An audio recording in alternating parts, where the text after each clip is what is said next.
The pounding on my garage door sounded like a sledgehammer. I grabbed my coffee, already knowing who it was, Patricia Dalton, our HOA president, screaming about a stolen vehicle. I walked toward the front door, clipped my badge to my belt, and opened it. The look on her face was almost worth the 3 weeks of harassment. I had just moved into Riverside Heights, having bought my first house after being promoted to chief of police for the city.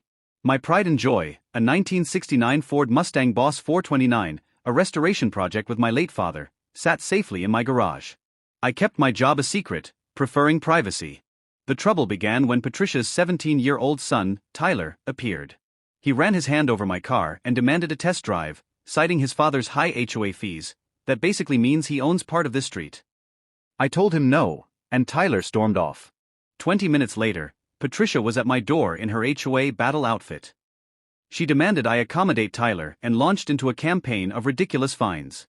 The car was too loud, the color too bright, and it constituted a commercial vehicle because it could potentially be used for racing. When her rules failed, Tyler escalated. I caught him and his friends taking selfies with the car through the garage window. I warned him that I would call the police. Tyler laughed. My mom already did. She said she looked up the registration and it doesn't match your name. The cops are going to impound it, and then maybe someone who deserves it can buy it at auction. Patricia had discovered the car was still registered under my deceased father's name.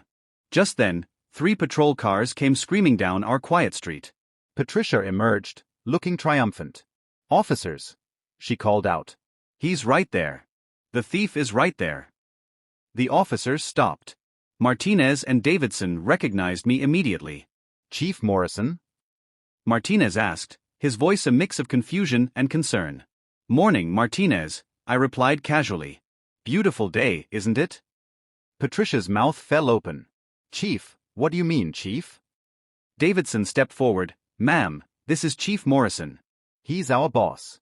The chief of police for the entire city." The color drained from Patricia's face. Tyler took several steps backward, suddenly very interested in his phone. "The car belonged to my father," I explained calmly. "I haven't transferred the title yet. Would you like to see the will and death certificate?"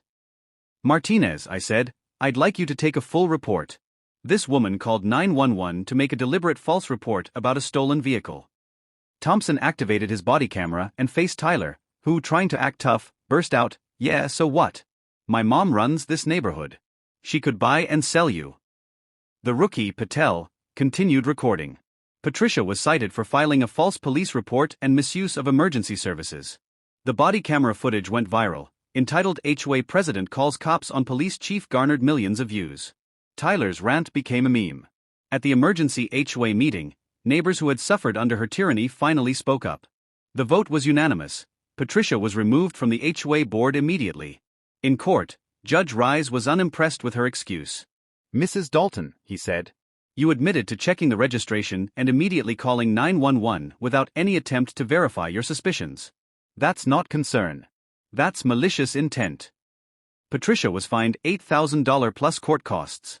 The woman who had ruled Riverside Heights with an iron fist had been brought down by her own entitlement and her son's greed. Her reign was over, and I finally had the quiet neighborhood I deserved.